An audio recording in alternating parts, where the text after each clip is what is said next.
1993, the World Wide Web was publicly released, Michael Jordan finished his first three-peat, and Steven Spielberg's Jurassic Park took over cinemas around the world. But in the midst of that, one of the most influential mangas ever created was finally adapted. Of course, I'm talking about the 90s adaptation of Black Jack. So yeah, recently I decided to watch all the OVAs of Black Jack. And if you guys don't know about the series, it's basically a manga created by Osamu Tezuka, literally the GOAT of anime and the father of manga. He made this manga in the 1970s. Yes, that long ago. That's like, what, 50 years ago? But yeah, the story's about a doctor, an underground doctor. He's not registered or nothing, but he's still able to solve any medical cases known to man. So yeah, this became one of the most influential and most iconic manga ever created. And of course, it had many adaptations into anime form, but the one I'm going to be talking about in this video is about the 90s OVAs, including the early 2000s too. And then, now I ask myself this every single time I do one of these videos, but why in 2025, almost 2026, did I watch the show that came out 30 years ago? Was it because I wanted to understand the classics, understand anime history, manga history? Nah, it was just because I wanted a badge from My Anime List.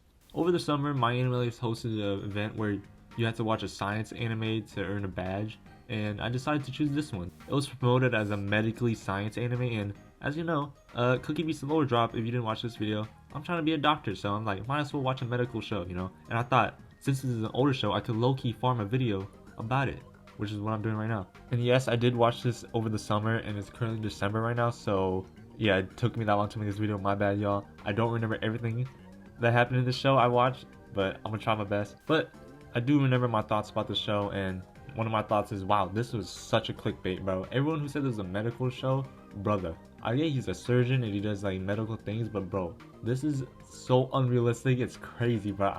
I'm not a doctor yet, I'm an aspiring one, but bro, I mean, some of the cases like are interesting, but like, yo, what is going on here? And then it stopped being a medical show, it started becoming like a war show. I don't even know what was happening later on. I felt like it was way more grounded in the first couple of the episodes, and then it just got way crazier. Also, another thing I clickbaited on was I saw 12 episodes and I thought this was going to be easy money to watch. Brother, that each episode is 50 minutes long. I get it's a 90s OVA and they're really long.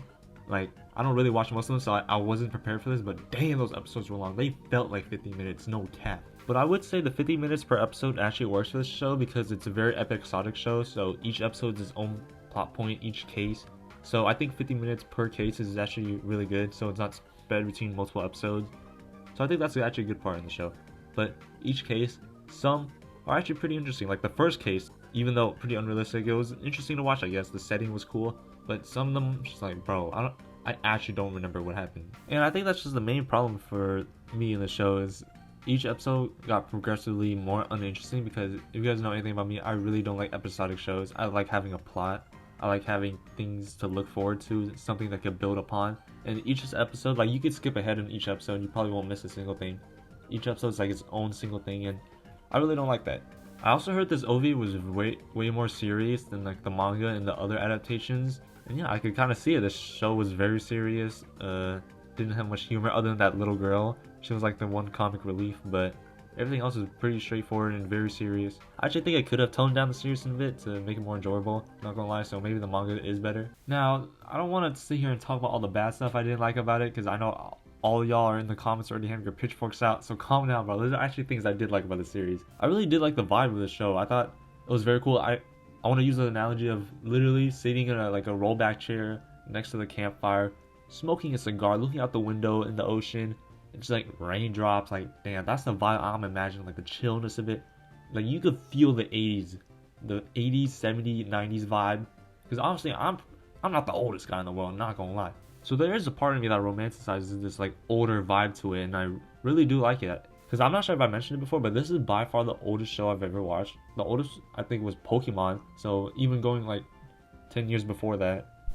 So it was like really cool to experience a new vibe. And I know I have a reputation of not liking older shows, and I will say that's on my track record. I don't like older shows that much, but that doesn't mean I want to be stuck in my ways and just only watching modern shows. I want to expand my reach and just watch other shows like classics, you know. This is one of the most iconic animes of all time, and I want to experience it. But at the end of the day, in conclusion, I didn't like the show that much. I gave it a 5 out of 10. It just wasn't for me. I really don't like episodic shows. And it really showed. All that stuff I said earlier was correct, but I can see why someone would like this. I see many good points and I understand art is subjective, and I can see why someone would prefer the slow, serious drama of this. Mal actually had an event for the manga version, and I actually read something. It wasn't a blackjack, but it was some random ass manga. It was kind of boring too, so overall stinker of an event, but nevertheless, it was fun. I enjoyed reaching out, watching new animes. It's always something I like to do because this year I haven't been watching that much anime, so any excuse for me to watch something, especially like an old classic that I would have never watched. And it's always a tough video to make because, as you know me, I don't really like bashing shows. I like appreciating greatness, so especially towards the manga and anime that's so well acclaimed and so iconic. Like, I want to be respectful and try to give it my best opinions, but so yeah, I tried, but it wasn't for me, and I think that's okay. I'm always glad to do this series. I love watching older or long-running series, just like in modern time, you know. I don't even know if that made any sense, but you know, these type of videos I've been doing every year. So for next year, 2026, what anime should I watch? And should I continue the series? And so yeah, give me your recs in below. Comment what you think about the show if you even watched it. And yeah, like, subscribe.